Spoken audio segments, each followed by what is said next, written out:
Mama don't allow no architecture around here. Mama don't allow no architecture around here. Oh, I don't care what Mama don't allow, gonna draw mine modern anyhow. Mama don't allow no architecture around here. Well, Mama don't allow no modern houses going on. Mama don't allow no modern houses going on. Oh, I don't care what Mama don't allow, gonna love my modern anyhow. Mama don't allow no modern houses going on. Welcome to US Modernist Radio. Join George Smart and Frank King as they talk and laugh with people who enjoy, own, create, dream about, preserve, love, and hate modernist architecture, the most exciting and controversial buildings in the world. Show your enduring love for the show by going to iTunes and leaving a review. Today, US Modernist Radio welcomes landscape architect Susan Saarinen, epidemiologist Raymond Neutra, and the Dean of the North Carolina State University College of Design, Marvin Malecha.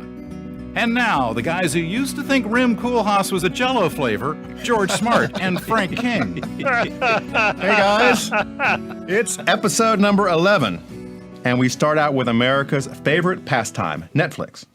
Frank and Tom, do either of you have Netflix? Yeah. Oh, yeah. So what do you watch? Orange is the New Black. Binge watch. Yeah, do you watch them all at once? Yeah. Oh, House of Cards. Oh, Lord, yes. House of Cards. Yep. Lassie. Lassie. Oh, wow. I didn't know Lassie was on Netflix. And now playing left field, Tom Guile. that or Kuho. I can't remember which one. So we have our second fan and first binge listener, Greg Rashke of Raleigh. Hi, Greg. Who took the better part of a weekend suffering through all our past shows.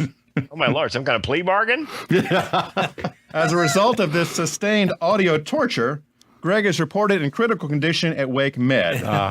He is being administered high dosages of Garrison Keillor and is expected to fully recover. So we wish the best for you, Greg. And we'll send him flowers. Support for US Modernist Radio comes from Modbox USA and Moho Realty. ModboxUSA.com.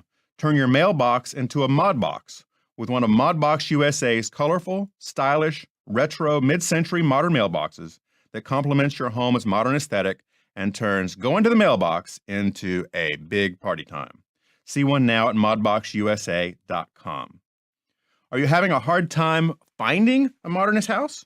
Well, Sarah Sonk of Moho Realty makes it easy with her new modernist search feature online. Sarah is an agent who gets it.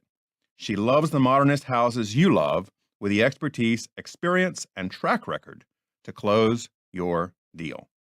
www.mohorealty.com or 919-601-7339. And now here's Frank with the Modernist News. Yes, Dateline La Défense, France. The architect's description of his latest project may be the world's first and only example of architectural porn. It's called, nobody run for the exits. It's called, this is a family show. It's called Tower 2D, shaped sort of like, well, the Washington Monument. And according to the architect, and I'm quoting now, the building had to be very compact, with the shape of the tower determined by its ability to be erected in its future surroundings. He says, I wanted a soft and rounded shape, as a rectangular shape would have been very difficult to fit within the circular area provided. It's like architectural foreplay. We opted for an exostructure sheath that would provide protection from the elements, reduce friction, and would allow it to meet French green building standards due to its ability to lower emissions. I don't know about you guys, but I need a cigarette. I'm thinking about reducing friction. Yeah, exactly. Dateline San Francisco. In our day, if you wanted to get to the top of a tree, you just grabbed on the lowest branch with your hand, swung your legs up, and tried to grab the next lowest branch, and so forth and so on. And not only was that the best way to climb a tree, it was the only way to climb a tree. Well, it's too bad kids today will never be forced to learn those lessons. When they want to climb a tree, they just head out with their, and I'm not making this up, attachable spiral stairs made with thick neoprene pads and a supporting handrail. Yep, very modernist. Strap it onto the trunk and ascend into the canopy. Now, here's my question. What's the teachable moment here? As I recall, the whole point of climbing a tree was that you were not supposed to be doing it. It was in fact dangerous. Right. And according to your mom, see if this was you. And according to your mom, there was a kid in the neighborhood who once climbed a tree, fell on his head, and put his eye out. Right. It was, by the way, the same kid that my mom told me lost an arm by sticking it out the window of a car, had his growth stunted by smoking cigarettes, and took candy from a stranger, and is now designing yurts somewhere in Turkmenistan.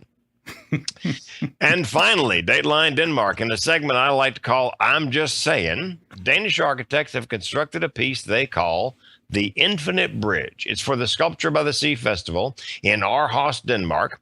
The bridge is infinite because it was designed in a particular shape, known in some circles as a circle. It is, in fact, a bridge to nowhere. Now, here's my feeling on this, even though you didn't ask. If you were stealing design ideas from former half-governor of Alaska and vice presidential candidate Sarah Palin, it's time to turn in your Itoya pencil. I'm Frank Gigg, and I'm just saying. Thank you, Frank. Thank you. I once read a really interesting interview with Frank Sinatra Jr., an accomplished musician and singer still on the road today, talking about life with his famous father, Frank Sinatra, Old Blue Eyes, as well as his sister, Nancy Sinatra, who did the song These Boots Are Made for Walking. That's what made her famous. Growing up as a child of a well-known star in any profession can be thrilling, but also stressful. In an era when the general public really didn't pay much attention to architects, Richard Neutra and Eros Saarinen were rock stars. They were each on the cover of Time magazine as their brilliant and successful careers shaped the boom of design we look back on as mid-century modernism. From the St. Louis Arch to Washington Dulles to the Kaufman House to the Cyclorama, Saarinen and Neutra brought the future closer to the present through elegant, sweeping designs that are treasured today. Their architecture evoked a real hopefulness that said tomorrow will be a better day. In the architects' families, however, art and architecture were not just buildings or occasional topics of conversation. They were a way of life. And joining us to share their stories are Saarinen's daughter Susan, a landscape architect in Colorado, and Raymond Neutra, a retired physician and epidemiologist in California. Susan and Raymond, welcome to the show. Thank you very much. Glad to be here. Likewise. Also in the studio, Marvin Malecha is the Dean of College of Design and Professor of Architecture at NC State University. He was past president of the National AIA and is the only American educator inducted as an honorary member of the European Association for Architectural Education. Before that, he was Dean of the College of Environmental Design at California State Polytechnic University. Welcome, Marvin. Thank you. Nice to be part of this. So, Marvin, you could easily deliver a 2-semester course on Saarinen and Neutra's amazing contribution to architecture. We consider that option today, but it would cost, $32,400 just in studio time. And while Tom would really love that idea, Marvin, can you give us the shorter version? I can try. Yes. Well, I think Notes. Cliff Notes. I think some of what you just said is really true about both architects. The thing that I learned actually sort of sitting at the knee of Mrs. Neutra, because in my role at Cal Poly, the Neutra family very generously donated the family home to Cal Poly Pomona. And part of my duties as dean was to meet with Mrs. Neutra about once every other month for sure, but really very frequently because she became part of the life of the college. And she told many stories. I have to tell you, she was a good storyteller. But one of the things that she really sort of reluctantly admitted was that Neutra was a kind of a romantic modernist. And I think when you look at his architecture, the quality of light that comes into the house, the fact that the Silver Lake House was as much an experiment in urbanism as it was as a place to live. It was a home, it was an office, it was at a density level where if Los Angeles had followed that example, we wouldn't have the sprawl we have today. But it was also about where he would take a nap in the house and where the light would come in and the way the windows were over the top of the cabinets to let light into the kitchen. It was a very human way of thinking about things. And the water on the roof that connected to the water at Silver Lake, so that when the clouds came over, Mr. Neutra apparently liked to sit on the roof, and it was his place for meditation. And so the roof became a reflection of the clouds that connected to the clouds reflecting off of the lake. That was an amazing lesson in modernism, because I think modernism has become too much of a style or a formula, where for Neutra it never was. Every move was an experiment. Every attempt at the new technology, the painting of wooden frames with aluminum paint, because he knew that there was another kind of aluminum window coming or something like it from the industrialization process that he was interested in when he was a young man. The book, How America Builds, Wie Baut America, was his really first foray in America, where he was analyzing how the Sears catalog worked and how these new materials worked. It was a vigorous intellectual underpinning to his architecture that was complemented by this romanticism. Saarinen's work, for me, I did not have any personal connection, but for me it had that kind of romanticism as well. I mean, you can't look at the St. Louis Arch and not see the romantic qualities of understanding this very opportunistic notion of the arch leading you through to the west. But also, his architecture, for me as a student, was so incredibly inspiring, because no project was guaranteed to look like the next. It wasn't a formula in architecture. It was a way of thinking and seeing, so that the site, the purpose, the program, what needed to be done, what message, what narrative. Today, young designers talk about the fact that design should be underpinned by narrative. Yes, well, I think Saarinen did that incredibly well.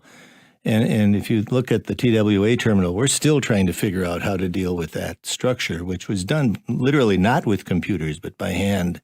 It was conceived as something new, and that energy is just incredibly difficult to reproduce. It's something that has to be inborn. I mean, it has to be part of your everyday life, your breathing.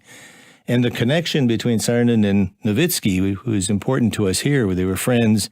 And when Nowitzki passed away in the airplane crash, he really felt that he had lost a friend that day. And if you look at Nowitzki's work, it had that same energy, that same push forward. So the two of them together really represented an energy in American architecture that we still look to today for the freshness that's there. Susan, you were a teenager in the 50s.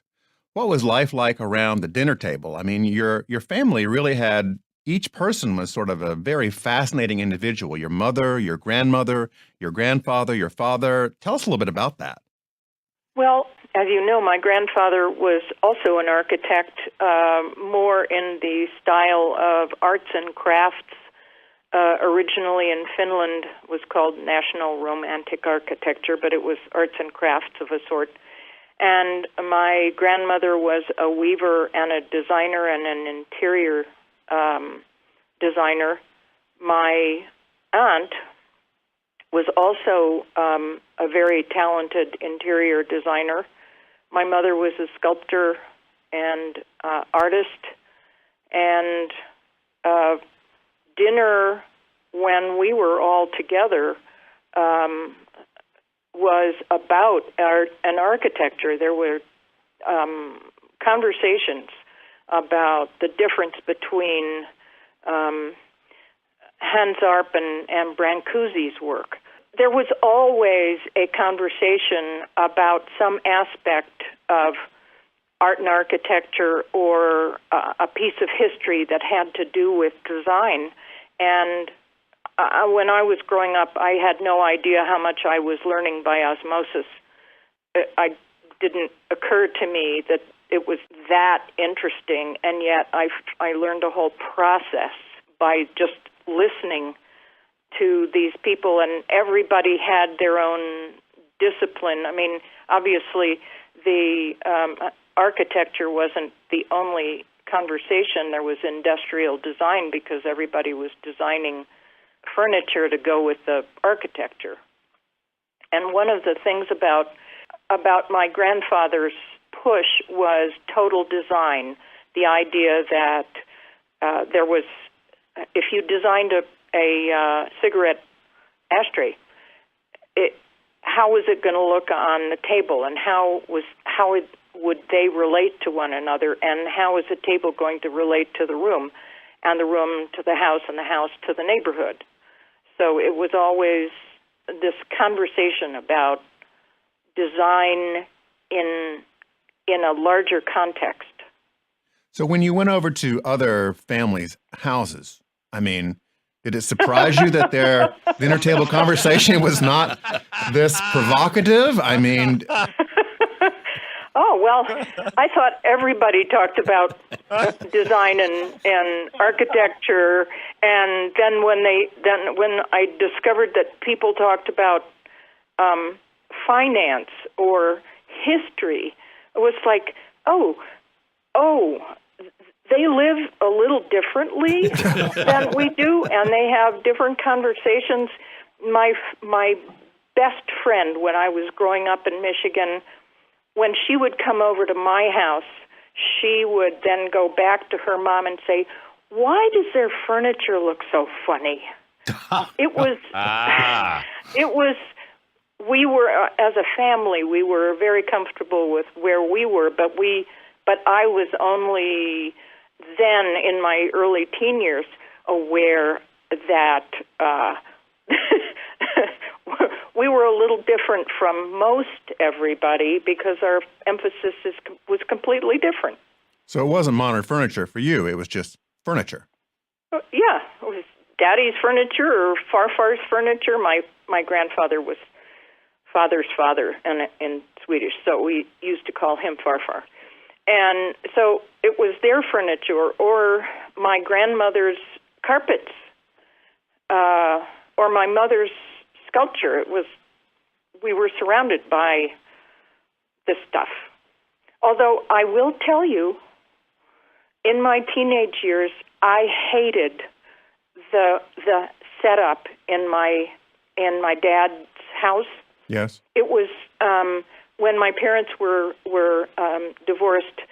He went to a really modernist approach to the house and the layout, and it looked so barren and spare to me.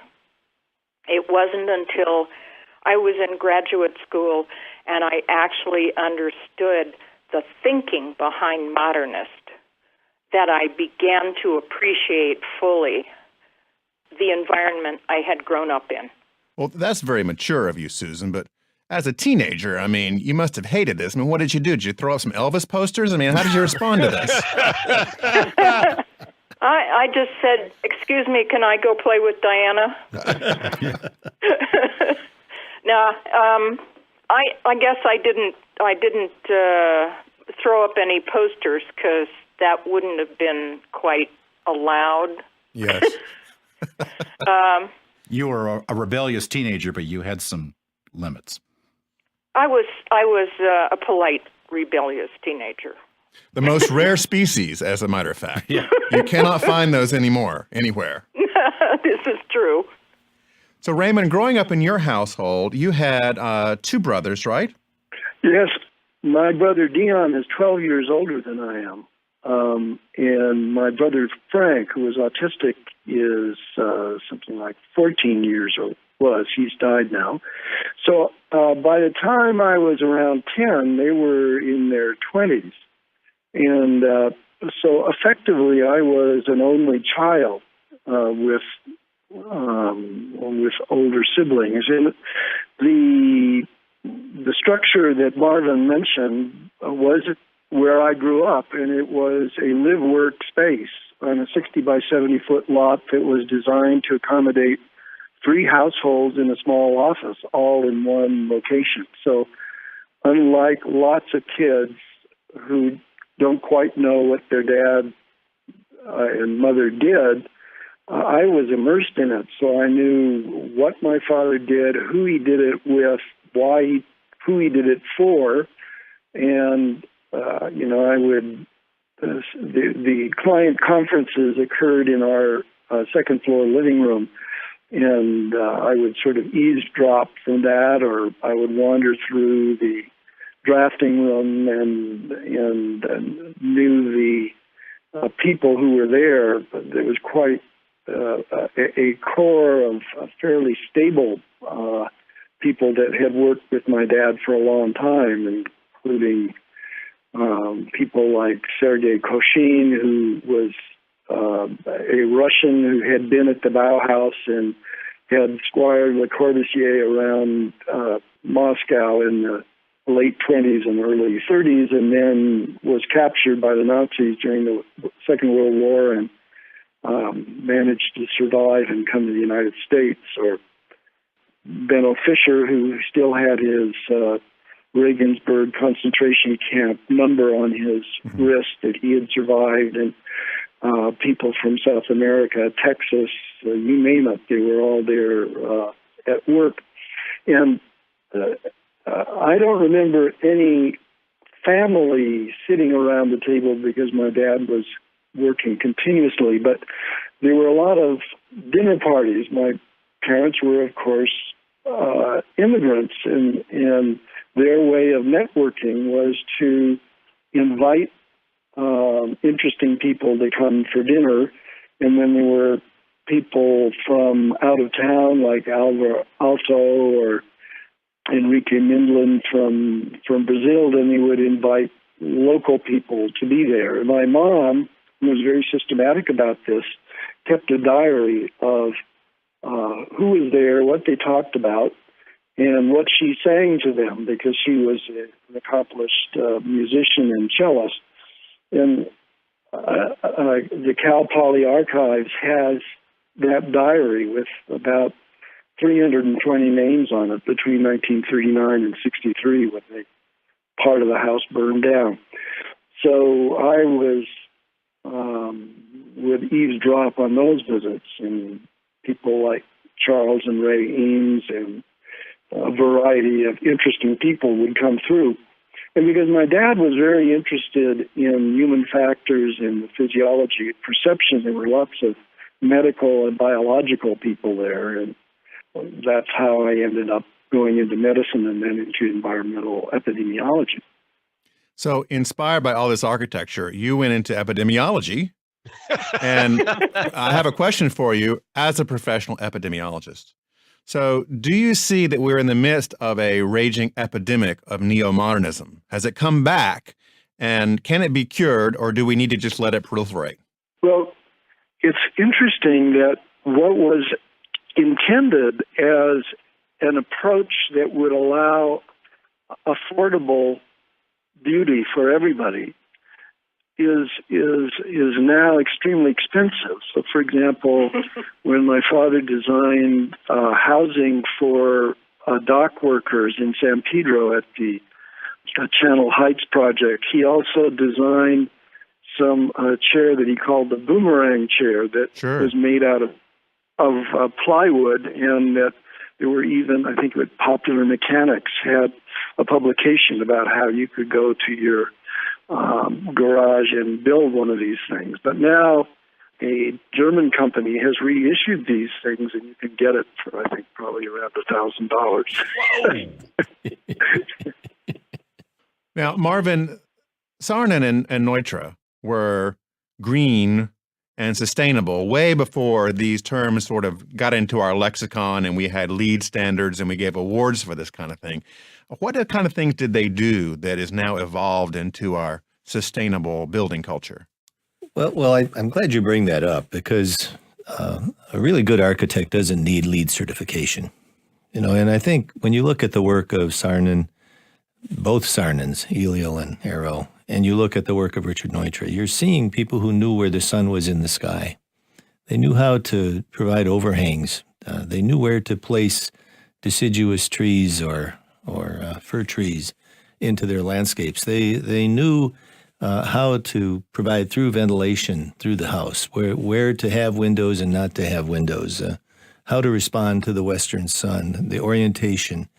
And like Raymond says, modernism was very much about being an economy, an architecture of economy. So it wasn't about massive amounts of circumference surface area. It was about a compact architecture. You didn't build 4,000 square feet just to build 4,000 square feet. And, they were building of a size that they would live in. And, today, if we took a family from North Raleigh. Yes. go to the north of any city, it's probably the same. And you said to them, you're going to live in a house of this size, that they would be horrified. It would be like somehow that you have to have a 500 square foot living room. How can you not live in a, Right. Whereas they were capturing outside views. They were placing windows and doorways, and they were getting the through ventilation. They were using nature's ventilation processes. They weren't just going ahead and saying, well, okay, we can have a mechanical system of this capacity, and therefore we can do anything we want to do. And in that process, they developed a very elegant architecture. And what we see today is, we're really suffering the consequences because we're using far too much power, far too much energy for a family. The young woman, Sarah Sasenka, has written a great book, The Little Big House, or The Big Little House. I always forget which the Not order so is. big. Yeah.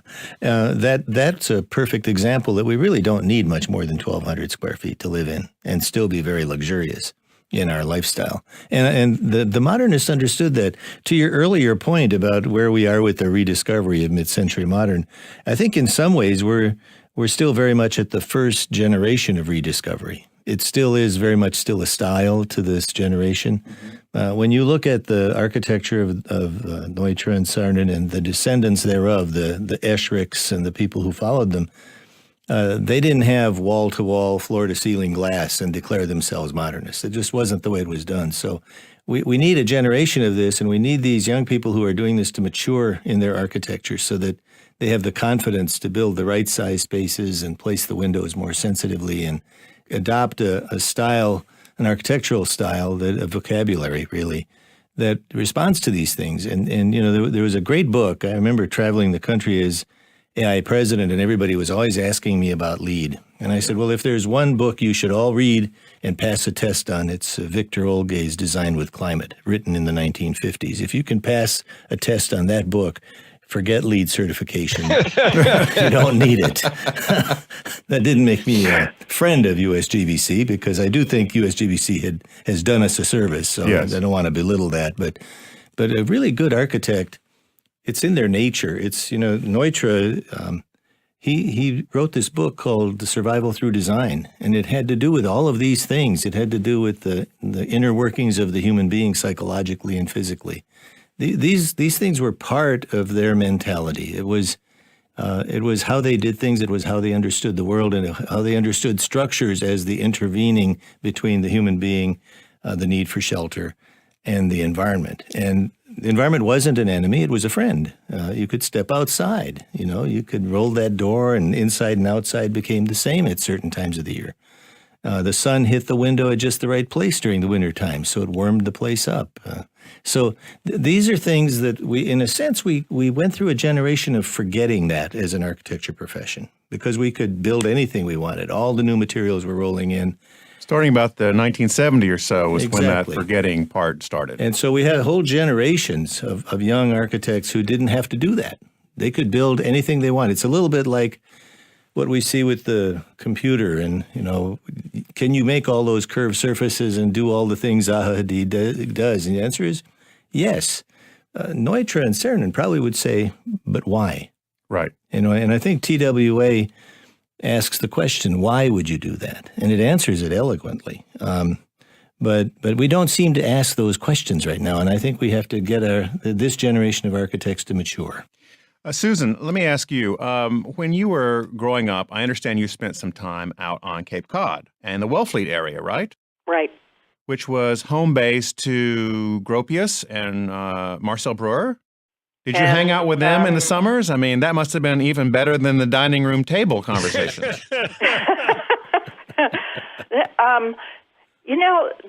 Those years on the Cape were absolutely magical, because the conversation that was around the dinner table was very fun and casual, and as was the easy living. And Marcel Breuer's little tiny summer house and Serge Chermaeff's very colorful black and red and blue and yellow triangular panels, no insulation, no comforts except, simple furniture and so on. outside living and these same conversations, but more nature-oriented and simplified, were very rich and actually quite fun. Some of the Marcel Breuer and Serge Chermayeff would get into an argument, and it was fascinating what they were talking about. It could be a detail or a major philosophical point. Absolutely. Kind of like Frank Sinatra Jr. hanging out with Sammy Davis and Peter Lawford and Joey Bishop out in Vegas while his father was performing. You had the Summers in Wellfleet, which was like, wow, what a fun time. Mm-hmm. Absolutely. Very rich. I have a question for Susan. I'm wondering whether your grandfather and father defined themselves as Finns or as a particular nationality. A lot of first-generation Americans who come from immigrant parents, this is an issue. I think in our family, my parents immigrated here and intended to immerse themselves in America, at least part of American culture, the avant-garde aspect of it. And they didn't define themselves as Austrians or Swiss. But I was wondering about your family. My grandfather spent the first 50 years of his life in Finland and my grandmother too, and they were Finnish, no question. My father came to the United States when he was 13, and he wanted to become part of the new culture that was very exciting and had lots of technological advances, which he was always fascinated with, as you can see in his architecture. He saw himself as a Finnish American, but when he was in Finland or in my grandfather's house, he was Finnish. Now, Susan, your dad died quite young in 1961 as a result of a brain hemorrhage, very suddenly, in the midst of his success with some very well-known projects, such as Washington Dulles and the St. Louis Arch. How did those get finished up? How did they get completed? Well, his partners, John Dinkeloo and Kevin Roach, were already in Hamden, Connecticut. My father was in the process of moving the office, and he was actually in Michigan when he was diagnosed with a brain tumor and died shortly after that. Kevin and John kept the office, the name Aero Saarinen and Associates, and finished up the 10 jobs that were on the boards. And then when they were all finished, they changed the name to Roach Dinkeloo. So it was Kevin and John and the whole team that was the core of his office that moved, that completed those projects, and some were further along. The St. Louis Arch had been on the boards for close to 13 years. And they started the project in October of 1961, a month after he died. So that was almost done. Others were in various stages of being finished, but it was Kevin Roach and John Dinkeloo and the rest of the office that pulled those jobs together. So, changing the subject just a bit, I understand there's a famous photo in 1961 of your dad with some other architects and designers in Playboy. I have not seen it. I'm assuming they were all clothed, but yes, clothed and provocatively draped over their various chairs. Oh. I've seen that photo in several stores, blown up 20 feet high, to try to highlight the chairs. Mm-hmm. And it really is sort of the nirvana of modernist chair photo. I mean, you see these guys sitting there, and they're looking really cool. And I think your dad is smoking a cigar. Pipe, I think. Pipe. Yeah. Looking very pensive, like I'm very serious about this chair. He's very serious anyway, except when he was laughing with his coworkers. He had a very dry, lovely sense of humor, but he was very serious about architecture. Well, and speaking of his sense of humor, I've got a note here. Tell us about your dad and the snapping turtle. Oh, he was on the Cape with my mother and staying in Serge Chermaeff's house for some visit, and went out to the house was on a pond, on a kettle pond, and he wanted to know what the bottom of the pond looked like. So he took a rope and knotted it every 10 feet and put a weight on the bottom, and he would lower it down every few feet to see if he could figure out what the bottom of the kettle pond looked like, and pulled it up at one point, and it was attached to a large snapping turtle about 100 years old. And that's when you decided, note to self, never go boating with Dad. Right. Indeed. You know, you've got amazing relatives, each one accomplished. The folks who sat around that dinner table, your grandparents, your mom, your dad, your aunt, they're extremely accomplished. I listened to a show where we often hear from Jody Hamilton, who is Carol Burnett's daughter. And she says, you know, it was great growing up as Carol Burnett's daughter, but there have been struggles for her as an adult, because when people meet her and find out that's who she is, they make certain assumptions about her. Is it difficult to grow up? I mean, there's benefits, but are there difficulties growing up as the children of famous parents and grandparents? It's hard to become yourself if you're always associated with somebody else, and somebody sees that somebody else. I always used to say, when your grandfather hands you a measuring stick 9 feet tall, how are you ever going to measure up? And that's, for many years, that was how I felt. And I avoided architecture in any way, shape, or form until somebody said, you've got all of the abilities to become a landscape architect. You like the natural world. Why aren't you doing that? And I said, no, I'm not going to do that. It's related to architecture. And then I woke up one night and I said, my God, that's me. So I had to get to where I was going in a very circuitous route by trying a lot of other things that had nothing to do with that particular part of my life. I was going to ask Raymond if he had a similar experience, as growing up in the famous folks. It was different for me. If you ask my brother Dion, he might have a different story, but I made this decision to go into medicine and some kind of research part of medicine, largely influenced by my dad's interest in that area. And so he was supportive of that. He already had one son who was working as an architect.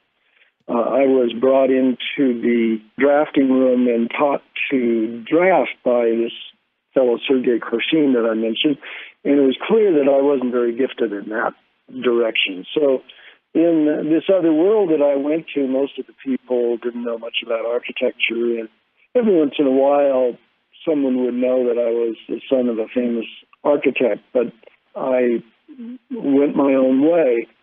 I should say, though, that I went with the assumption that what you do is something original. And in my own work, that made for a lot of interest for me, but maybe I would have been more distinguished in my field if I had been a little less interesting. Recently, I read the classic book, The Education of Henry Adams, which is written by the grandson of John Quincy Adams and the great-grandson of John Adams. And he, like me and like Susan, had this opportunity to be around people, the vast majority of whom were extremely engaged in what they were doing and were at the top of their field. And so that was kind of a role model about, what an interesting life could be. And I ended up going into public health, and because my father kind of had a public health approach to architecture, I sort of had an intellectual map of what the big questions were, what the big issues were to be effective in changing behaviors towards a more healthy direction. Now, Raymond, you once chaired a workshop for the World Health Organization on the precautionary principle. And I think I remember that from high school. The precautionary principle is never hire your cousin to build your modernist house. Is that right? that would be an implication of it. Okay. Susan, has there ever been a documentary about your family or your dad or granddad? Nothing on my grandfather. He wrote 3 books, I think, and somebody wrote a couple of books about him, but no documentary. Several short documentaries have been written, done on my father, either the St. Louis Arch or some aspect of his architecture, a slice of his architecture. A documentary is now in process, being done on my father, and it's not just a certain aspect. It's him, his whole life, and it's actually being added to my brother is a cinematographer, a director of cinematography, and he is working on this with someone else. Well, please keep us posted on that. Oh, happy to.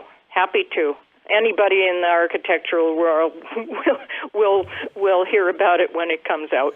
There's an interesting story that perhaps you could help us with that was told when I was in architecture school, that when the St. Louis Arch competition winner was announced, the announcement came to the office, and the assumption was, because both father and son had submitted different schemes, the assumption was that the father won. And so then there was a party, and then the next day the news came in that it was the son who won, so another party was thrown. Is that a true story, or is that a myth? It's absolutely true. It wasn't a party so much as opening a bottle of champagne and toasting them both. But yes, the first notification was Western Union telegram, congratulations, and Eliel Saarinen. And then 2 days later, George Howe, the chairman of the jury, called and said, "Oh dear, there's been a terrible mistake." Ooh, Lord. What are the odds of 2 Saarinens? I mean, that's just... They were both born on the same day, by the way, on the same day of the year. Oh, okay. Wow. Raymond, I have something for you, too, that I think you might get a kick out of. Both of my children remember your mother's cello concerts. And one of the most memorable parts of the cello concerts for both of them is when your mother actually played the cello and yodeled simultaneously, which was... Oh, my Lord. Wow. It was something that they will never forget. Now, I believe that both of them have gone into the design professions. My daughter is an architect in Chicago. And I think both of them were deeply affected by our visits to the Neutra house. But I can tell you that it's in the family memory. Visiting every spring, your mother would throw these wonderful cello concerts and reading love letters between her and Richard. And the love letters were seminars on architecture. My wife always came away from those things saying, "If you ever write me a love letter like that, just move out."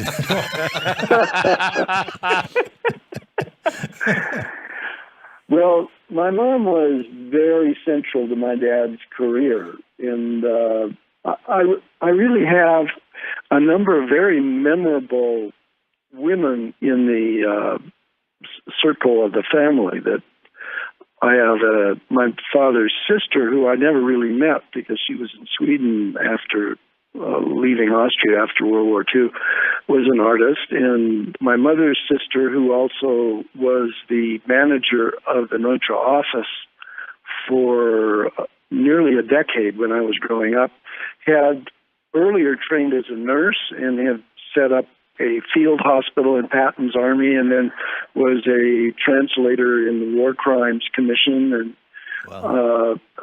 My mother was trained as a musician and sight read and played the piano and the cello and was a singer, I discovered when she was in her 80s that she had forgotten how to divide and multiply, but she knew how to add and subtract, which was enough to keep her checkbook balance. And she was my father's executive secretary and arranged all their travels and maintained all the friendships that they had all over the world and had these concerts and continued to have a life of her own for 20 years after my dad died, and published a book of those letters and saw to it that one of my dad's posthumous books got published. And so and they had all kinds of interesting people staying at that house, artists and cinematographers. And I've, with the help of the Cal Poly History Department, have set up a website about the social history of that place, of the people who started their careers there, the interesting clients that came there, and then our nuclear family and the more extended one. And the life continues to go on now with Marvin, people like Patricia Oliver, who was one of the first resident directors there, is now the dean in Texas, and Christine Theodoropoulos is dean at Cal Poly San Luis Obispo, so that the place continues to be very vibrant. Well, there's a wonderful history in that house. There's no question about it. And the stories are just incredible that associate with the house. So I think I remember one time in particular where I had the pleasure of bringing Roberto Burley Marx to visit with your mother. He was lecturing at the school, and it was these two old friends who had come together and the intense discussion they had. But one story, and then I'll get out of the way here. One story that I really loved was that your mother came to the school one time, and she was asked by one of the young women in the program what it was like to be somehow this working associate and wife at the same time. And your mother said, well, let me give you an example of what it meant. For an engagement present, Mr. Neutra gave me a typewriter. My return engagement was I learned how to type. Well, I want to thank everybody for being on the show today. Guests Susan Saarinen, Raymond Neutra, and Marvin Malecha. Thank you all. It's been great to talk with you. Great to talk to you and hear some stories that I haven't heard before. Likewise. Yeah, pleasure for me, too. We'll have more about Neutra and Saarinen, both fathers and children, on the website. US Modernist Radio is underwritten by Sarah Sonk, the real estate expert who loves modernist houses just as much as you do. 919-601-7339. And by modboxusa.com and their swanky, colorful, stylish, retro, mid-century modern mailboxes. Thanks for listening today. I'm George Smart with Frank King. Take us out, Tom. Visit US Modernist Radio on the web at usmodernistradio.org for links about people and buildings mentioned today on the show. We record at Soundtracks Recording Studios in Raleigh, North Carolina. Our theme song was performed by George Smart and Robinson Earl. Meanwhile, follow us on Twitter at US Modernist or email us at comments@usmodernistradio.org. US Modernist Radio is a production of North Carolina Modernist Houses, a nonprofit educational archive for the documentation, preservation, and promotion of modernist residential design. I'm Tom Guild. George and Frank and I will be back in 2 weeks for another neighbors bearing pitchforks, less is more, hypnotic, undulating, sensual, sensuous, brutalist, concrete and steel edition of US Modernist Radio. Good job, Tom. Thanks.